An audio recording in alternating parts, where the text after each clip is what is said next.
pessoal, tudo bem com vocês?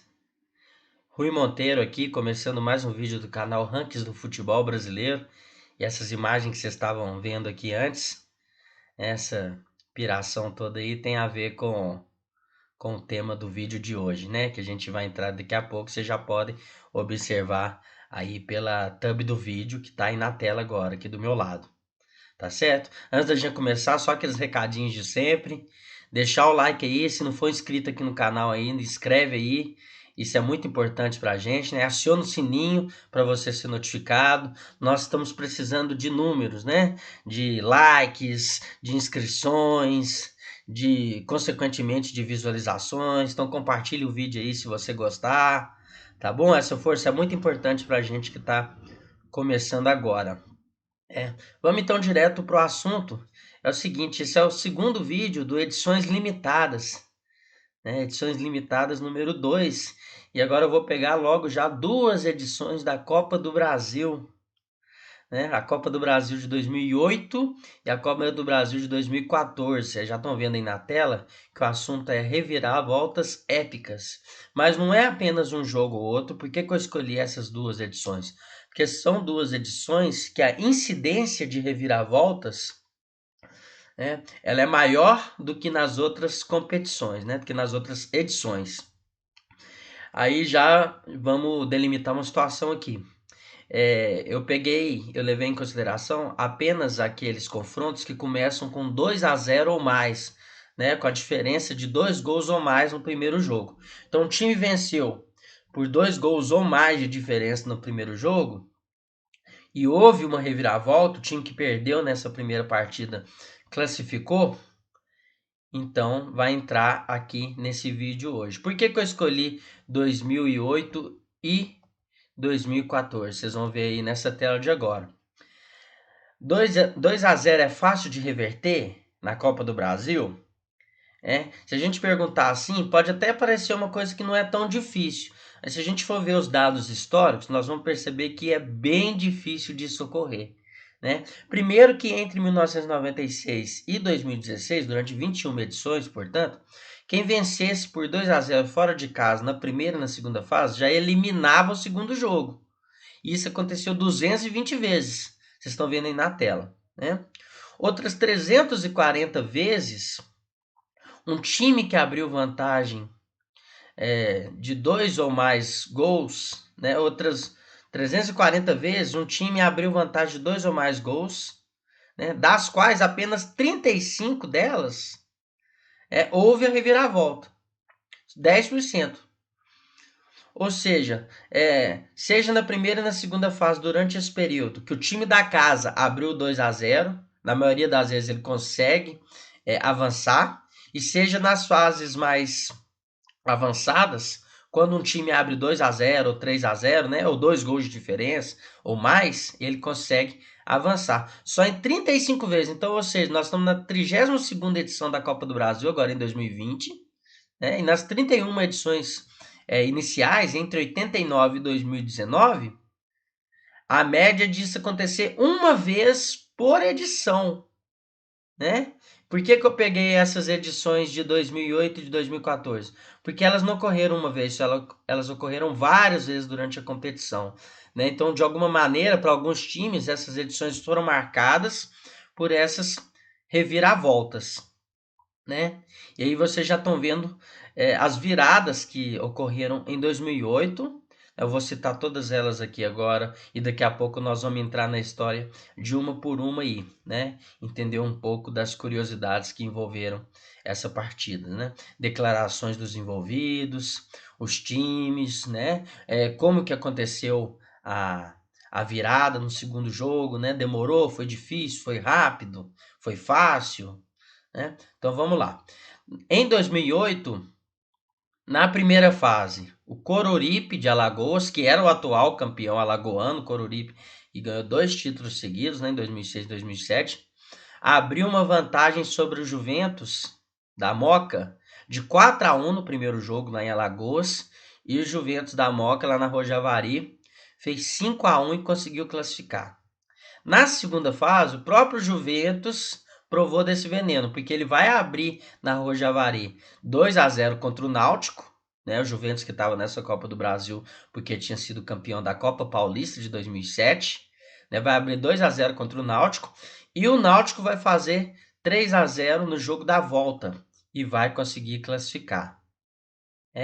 Nas oitavas de final, houve essa reviravolta no confronto entre Goiás e Corinthians. O Goiás vai abrir 3-1 na primeira fase, no primeiro jogo, no jogo de ida, né? E o Corinthians vai fazer 4-0 na volta e vai conseguir classificar. É o Corinthians que esse ano aí foi o ano da Série B do Corinthians, né? Vocês lembram, pessoal? Nas oitavas de final ainda, o Paraná vai vencer por 2-0 o Internacional na ida. E o Inter vai vencer por 5-1 na volta e vai conseguir classificar. O Inter que estava nessa competição por ranking, porque não foi muito bem no campeonato estadual anterior, né? E na final, que é a única final da história que isso vai ocorrer, que um time vai abrir 2 gols de vantagem no primeiro jogo e vai perder o título, isso vai ocorrer entre Corinthians e Sport. O Corinthians vai vencer a ida por 3-1 e o Sport vai conseguir igualar no agregado, né? Na volta vai fazer 2-0 e vai ser campeão pelos gols fora, né? Essa época aí que foi uma época muito boa do Sport. O Sport conseguiu vencer aí 5 campeonatos estaduais seguidos nessa época, né? Então vamos direto aí já para vocês verem um pouquinho da história desses confrontos de 2008. Vocês estão vendo aí na tela, pessoal, esse cara aí com o olho fechado é o Vampeta, né? O Vampeta que tava nesse time já em fim de carreira, tava nesse time aí do Juventus, né? Foi uma das grandes coisas que o Juventus fez aí de um tempo pra cá, né? Porque o time caiu muito e ele conseguiu essa reviravolta aí, né? Detalhe, o jogo no primeiro tempo ficou 1-1, né, no jogo de volta, porque na ida ficou 4-1 e no primeiro tempo ficou só 1-1. No segundo tempo que o Juventus precisava de fazer 4 gols para classificar, e ele foi atrás e foi fazendo gol atrás de gol, né? Vocês estão vendo aí os autores dos gols, né? Canu, atacante, fez 2, Dedimar, zagueiro, fez 1, Lima fez 1, Anderson Luiz fez 1, foram os gols do Juventus, tá? Aqui eu não vou falar dos gols do adversário. E aí eu trouxe uma frase da época aí, do zagueiro Dedimar, logo após a partida, né? Ele disse o seguinte: era tudo ou nada, sabíamos que seria complicado reverter o placar do primeiro jogo, mas nosso time entrou concentrado e muito motivado para realizar essa façanha, né? Foi o que ele disse aí. O segundo jogo de 2009 também envolvendo o Juventus, né? Mas aí o Juventus saiu na frente e tomou a virada no segundo jogo. Foi contra o Náutico, né? O Juventus fez 2-0 na ida, lá em São Paulo, e o Náutico virou, fez 3-0 lá em Pernambuco. Vocês estão vendo aí os jogadores comemorando um gol naquela partida, né? Detalhe, o Náutico tinha uma missão difícil, mas ele com 12 minutos conseguiu abrir 2-0. Mas o jogo foi super disputado, super pegado. O Náutico acabou fazendo o terceiro só lá da metade para frente do segundo tempo, né? Então a classificação foi se adiando no decorrer do jogo. E lá para os 30 do segundo tempo, o Náutico conseguiu fazer esse terceiro gol que levou levou a classificação, né? Aí vocês estão vendo os gols foram de Geraldo, Marcelinho e Wellington. O Juventus, que nessa época tinha jogadores experientes, né, veteranos. Além do Vampeta tinha o Fernando Diniz, que hoje é técnico, né? Jogou no Fluminense, jogou no São Paulo.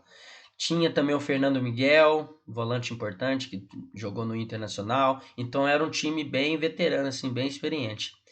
E aí o atacante Felipe disse antes do jogo o seguinte, atacante do Náutico: eles já mostraram isso em São Paulo. São jogadores que já atuaram em grandes equipes do Brasil e que sabem como cadenciar a partida. Com certeza vão fazer muita catimba. Temos que ter tranquilidade para fazer os gols e garantir a vaga, disse o atacante Felipe antes do jogo. O terceiro confronto de 2008, aí, que houve uma reviravolta também, foi entre Corinthians e Goiás. Corinthians que esse ano, como eu já disse, é o ano que eles estavam na Série B, com aquela camisa roxa. Vocês vão ver que a camisa roxa tem até a ver aí também com o contexto do jogo, né? Por quê? Porque no primeiro jogo o Goiás abriu 3-1.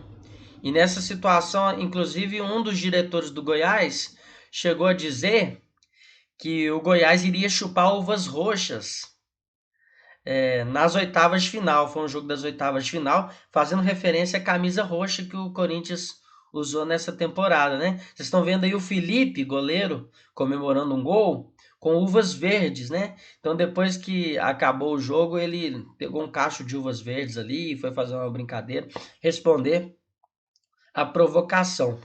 No primeiro jogo em Goiás ficou 3-1, mas em questão de 30 minutos o Corinthians fez os 4 gols desse jogo, né? 30 minutos do primeiro tempo já estava 4-0. Então a gente pode dizer até assim que essa reviravolta foi até tranquila, né? O Goiás, que nessa época tinha Arley, Paulo Baia, Alex Dias, né? O Corinthians aí, vocês estão vendo que os jogadores que fizeram os gols pro Corinthians, né? O atacante Diego Rincon fez 2, o André Santos, o Herrera. O Corinthians, que era treinado pelo Mano, tinha o Chicão, tinha o André Santos, né, que fez gol, tinha o Acosta, tinha o Everton Ribeiro, aí em começo de carreira, né, e teve essa reviravolta aí nas oitavas de final. Não foi a única reviravolta nas oitavas de final, também teve Paraná e Grêmio e Internacional. Paraná saiu na frente no primeiro jogo por 2-0, né, e o Inter precisava então fazer 3 gols de diferença, né? Se tomasse um gol, precisava fazer 4. E foi isso que aconteceu na volta. O Paraná fez um gol logo no início do jogo, né? O que obrigou o Internacional a fazer 4 gols na partida. O Internacional foi atrás, ainda conseguiu fazer 3 gols no primeiro tempo. No final do primeiro tempo fez o terceiro.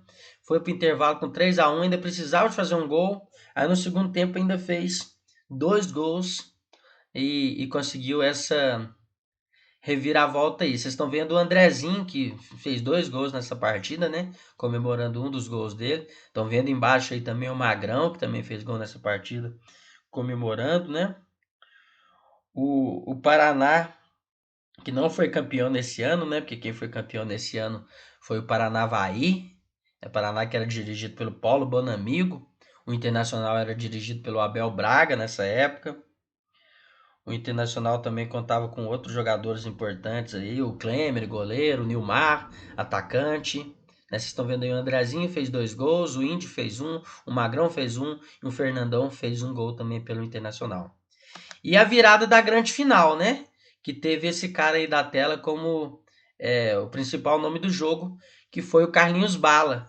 Que lá em São Paulo, quando o Corinthians faz 3-1, o Corinthians faz 3-0, e aí vem o Enilton, faz o gol do Sport, o gol de honra, e o Carlinhos Bala chega a dizer na oportunidade que aquele seria o gol do título, né? Porque ele confiava que lá em Pernambuco o Sport venceria por 2-0 e seria campeão pelo critério de gols fora. E foi o que aconteceu, né?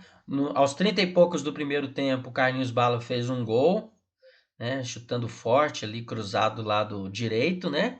E aos 30 e poucos do segundo tempo, o goleiro Felipe tomou um frango, né? Tomou um frango ali que deu o título pro Sport, no gol do Luciano Henrique. Vocês estão vendo aí que foram os 2 caras que fizeram gols, né? E, e aí, no caso, Nelson Batista, que era técnico do Sport, disse a seguinte frase após o jogo: Nós valorizamos o esporte, valorizamos Pernambuco, valorizamos no Nordeste, foi merecido, né? Foi o que ele disse. Uma curiosidade, quem estava assistindo esse jogo aí, um torcedor histórico do esporte, o escritor Ariano Suassuna, né? Tava lá e comemorou bastante lá na Ilha do Retiro. Tá bom? Agora nós vamos entrar na edição de 2014, quando houve 4 viradas épicas, né? A primeira que envolvia um time menor, então já era mais esperado, que foi Horizonte do Ceará, que fez uma boa campanha no Campeonato Cearense, por isso foi para a Copa do Brasil, né? E Fluminense, o Horizonte fez 3-1 lá no Ceará e depois o Fluminense fez 5-0 no Rio de Janeiro.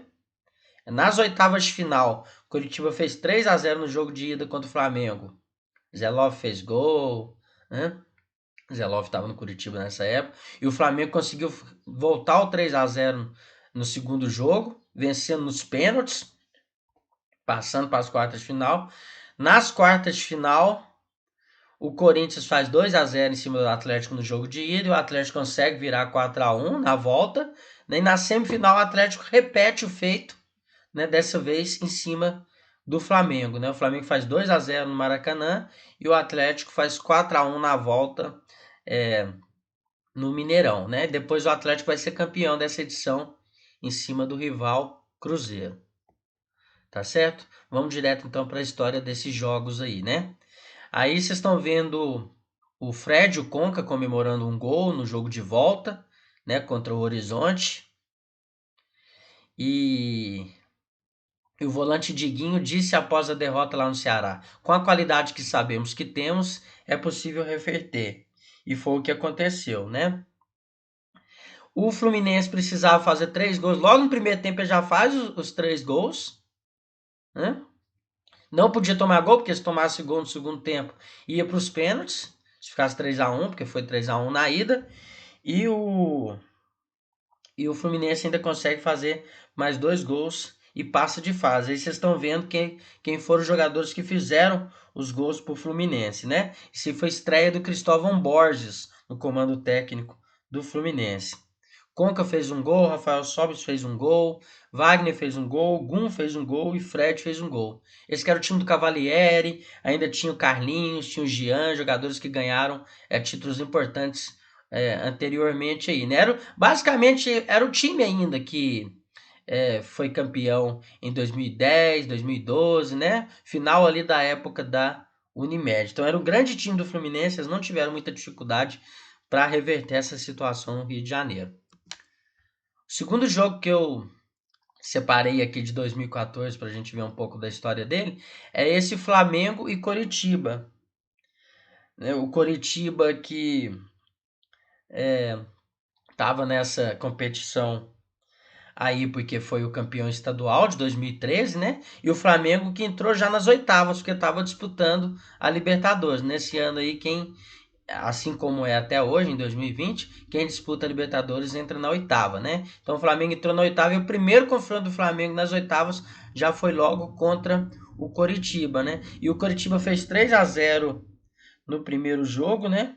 Igual eu falei, gol do Zé Love, gol do Leandro Almeida na ida.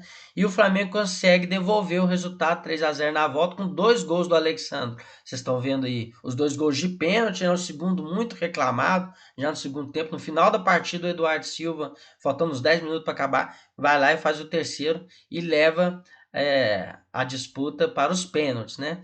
Nos pênaltis acontece uma coisa curiosa. O Vanderlei, que depois ganhou muito destaque jogando pelo Santos, né, que era goleiro do Coritiba, defendeu 3 cobranças de pênalti. O Paulo Vitor, que vocês estão vendo aí na tela, defendeu 2. Mesmo assim, o Flamengo conseguiu passar, né, porque os jogadores do Coritiba erraram 4. Além das 2 que o Paulo Vitor defendeu, ainda teve mais 2 erros, né? 2 bolas na trave para fora e acabou o Flamengo passando os pênaltis aí por 3-2, né? Foi talvez a reviravolta das que eu trouxe aqui mais complicada de acontecer. Aí nós temos as quartas de final de 2014, né? Vocês estão vendo aí o Guilherme na tela, o Guilherme que fez 2 gols no jogo de volta contra o Corinthians. O Corinthians fez 2-0 em São Paulo e o Atlético fez 4-1 em Minas Gerais. Com um detalhe, né? Logo com 5 minutos de jogo, o Corinthians faz um gol no Mineirão, o que obriga o Atlético a fazer 4, né? Por causa da questão do gol fora. Né? O Guerreiro faz um gol no Mineirão aos 5 minutos do primeiro tempo e o Atlético é obrigado a fazer 4. Mas no final do primeiro tempo já estava 2-1 para o Atlético. Né? E no segundo tempo demorou para o terceiro gol acontecer, vai acontecer só lá depois dos 30 minutos. Aí vai acontecer o terceiro e o quarto gol, os 2 gols na parte final da partida, né? Aí tem uma frase aí do Mano Menezes. Por que eu destaquei uma frase do Mano Menezes? Porque esse resultado aí, vocês podem ver que a imagem ali no meio da tela, são jogadores do Atlético comemorando com os braços para cima, é uma resposta à provocação do Mano Menezes, que lá em São Paulo fez uma dancinha, né? Depois que o Corinthians fez o segundo gol no jogo de ida, né? E ele se justificou depois do jogo, ele disse que quem tá alegre tem direito de comemorar. Eu estava alegre na Arena Corinthians e comemorei. Não era nenhum desrespeito ao Atlético, disse ele depois do jogo, né? Mesmo assim, os jogadores comemoraram dessa maneira aí. Guilherme fez 2 gols nessa partida, Luan fez 1, e é de Carlos que fez o 4º gol, né? O gol da classificação para a semifinal. Na semifinal, na época foi muito dito assim que o raio caiu 2 vezes no mesmo lugar. Por quê? Porque a mesma situação aconteceu com o Atlético de novo, com outro adversário forte, e o Atlético conseguiu reverter também. Todo mundo conhece essa história, né? Essa Copa do Brasil foi muito marcada por essa situação. É por isso que a gente chama ela aqui de uma edição limitada. O adversário foi o Flamengo, fez 2-0 na ida, né, com gol do Cáceres, com o gol do Chicão de pênalti. E na volta, até os 30 do primeiro tempo, estava 0-0. A missão do Atlético ficava cada vez mais difícil. Aí acontece a mesma coisa que aconteceu na fase anterior. O Everton do Flamengo, atacante que hoje está no São Paulo, tá no Grêmio, perdão, estava no São Paulo até pouco tempo, né? Faz o primeiro gol do Flamengo na volta e o Atlético é obrigado a fazer 4 gols. No final do primeiro tempo, o Atlético vai conseguir empatar. Né? No segundo tempo vão vir os 3 gols. Né? Vão ser espalhados pelo segundo tempo. Um ali pouco depois dos 10 minutos, um pouco antes dos 30.